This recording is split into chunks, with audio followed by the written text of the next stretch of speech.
Miss Sally's Company. By Lucy Maud Montgomery. How beautiful!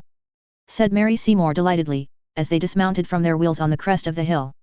Ida, who could have supposed that such a view would be our reward for climbing that long, tedious hill with its ruts and stones? Don't you feel repaid? Yes, but I am dreadfully thirsty, said Ida, who was always practical and never as enthusiastic over anything as Mary was. Yet she, too, felt a keen pleasure in the beauty of the scene before them. Almost at their feet lay the sea, creaming and shimmering in the mellow sunshine. Beyond, on either hand, stretched rugged brown cliffs and rocks, here running out to sea in misty purple headlands, there curving into bays and coves that seemed filled up with sunlight and glamour and pearly hazes, a beautiful shore and, seemingly, a lonely one.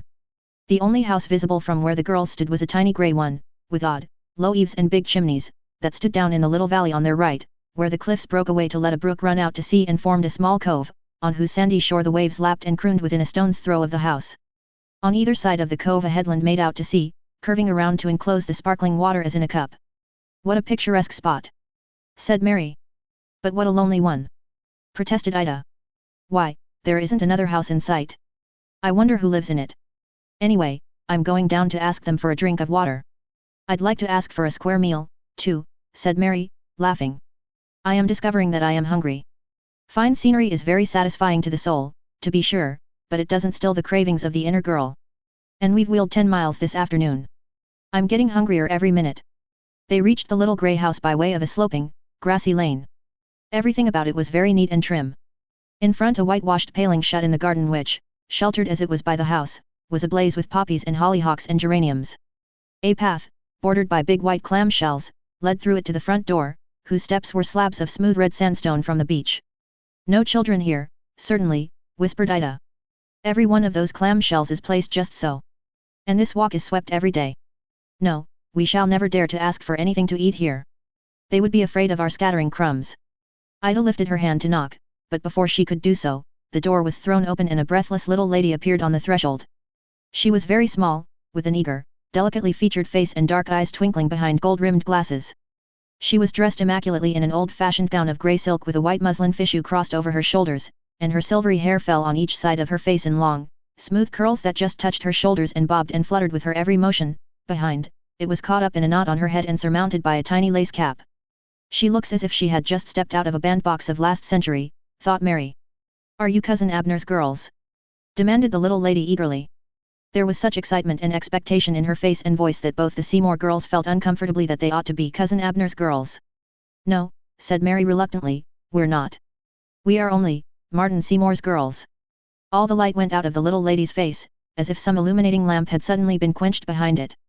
She seemed fairly to droop under her disappointment. As for the rest, the name of Martin Seymour evidently conveyed no especial meaning to her ears. How could she know that he was a multimillionaire who was popularly supposed to breakfast on railroads and lunch on small corporations, and that his daughters were girls whom all people delighted to honor? No, of course you are not Cousin Abner's girls, she said sorrowfully.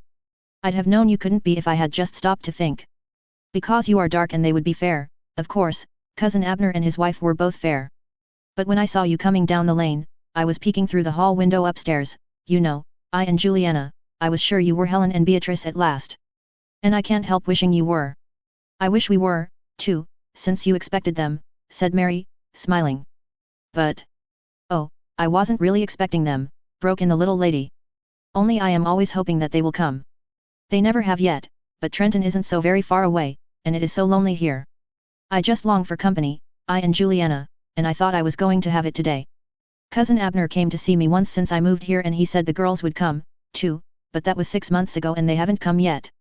But perhaps they will soon. It is always something to look forward to, you know. She talked in a sweet, chirpy voice like a bird's. There were pathetic notes in it, too, as the girls instinctively felt. How very quaint and sweet and unworldly she was. Mary found herself feeling indignant at Cousin Abner's girls, whoever they were, for their neglect. We are out for a spin on our wheels, said Ida, and we are very thirsty. We thought perhaps you would be kind enough to give us a drink of water. Oh, my dear, anything I have is at your service, said the little lady delightedly. If you will come in, I will get you some lemonade. I am afraid it is too much trouble, began Mary. Oh, no, no, cried the little lady. It is a pleasure. I love doing things for people, I wish more of them would come to give me the chance. I never have any company, and I do so long for it. It's very lonesome here at Golden Gate. Oh, if you would only stay to tea with me, it would make me so happy. I am all prepared. I prepare every Saturday morning, in particular, so that if Cousin Abner's girls did come, I would be all ready. And when nobody comes, Juliana and I have to eat everything up ourselves. And that is bad for us, it gives Juliana indigestion. If you would only stay. We will, agreed Ida promptly. And we're glad of the chance. We are both terribly hungry, and it is very good of you to ask us. Oh, indeed, it isn't. It's just selfishness in me, that's what it is, pure selfishness. I want company so much. Come in, my dears, and I suppose I must introduce myself because you don't know me, do you now? I'm Miss Sally Temple, and this is Golden Gate Cottage. Dear me, this is something like living. You are special providences, that you are, indeed. She whisked them through a quaint little parlor, where everything was as dainty and neat and old-fashioned as herself, and into a spare bedroom beyond it, to put off their hats. Now, just excuse me a minute while I run out and tell Juliana that we are going to have company to tea. She will be so glad, Juliana will. Make yourselves at home, my dears. Isn't she delicious? Said Mary, when Miss Sally had tripped out. I'd like to shake Cousin Abner's girls. This is what Halliday would call an adventure, Ida. Isn't it? Miss Sally and this quaint old spot both seem like a chapter out of the novels our grandmothers cried over. Look here, Mary, she is lonely and our visit seems like a treat to her. Let us try to make it one. Let's just chum with her and tell her all about ourselves and our amusements and our dresses. That sounds frivolous, but you know what I mean. She'll like it. Let's be company in real earnest for her. When Miss Sally came back, she was attended by Juliana carrying a tray of lemonade glasses.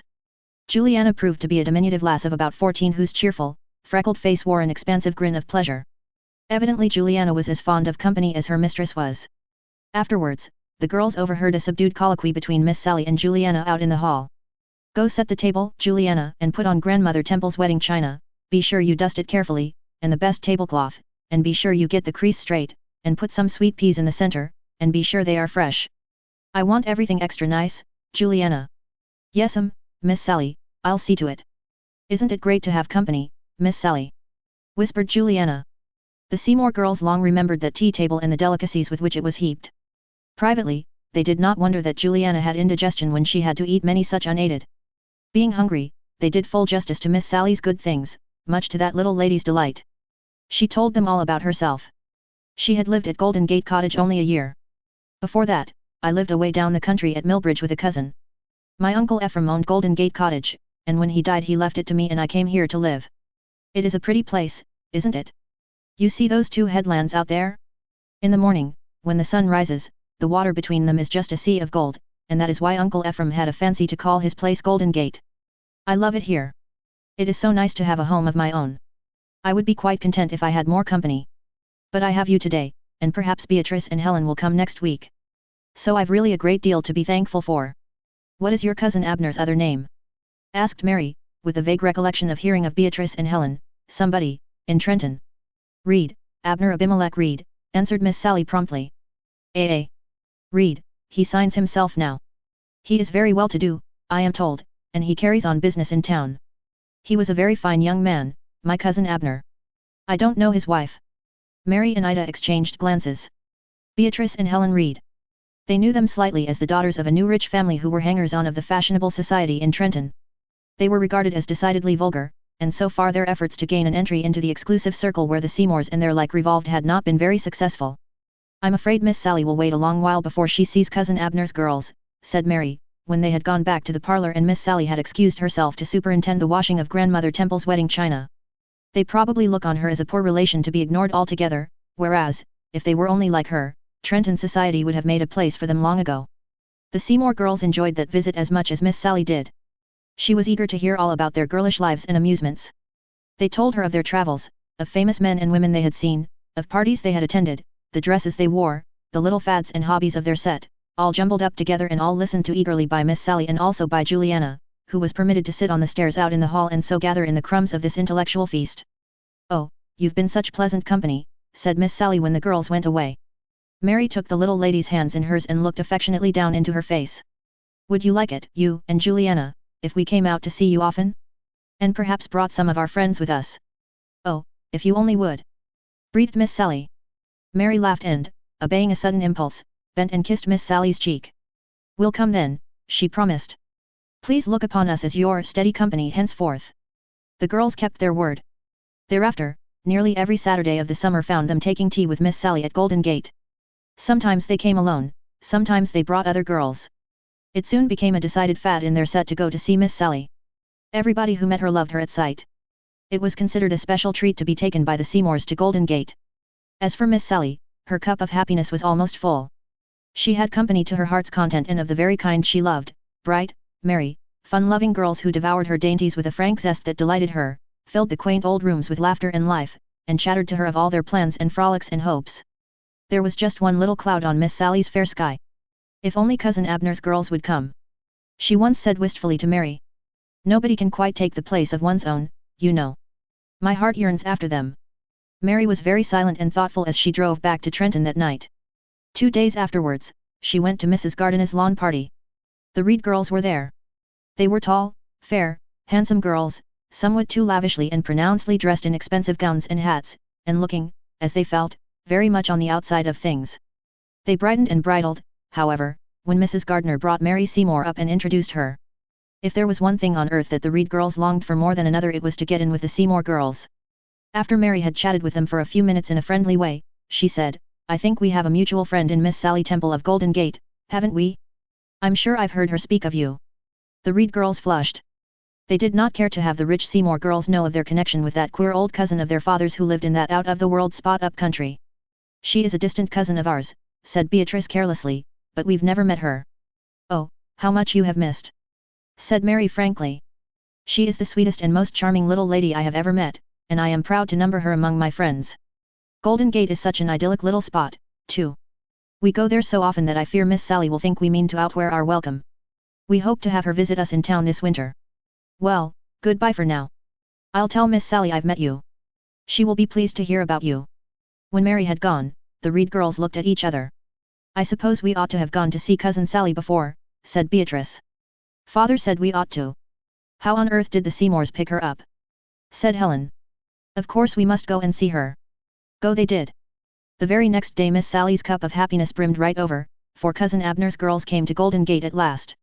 They were very nice to her, too.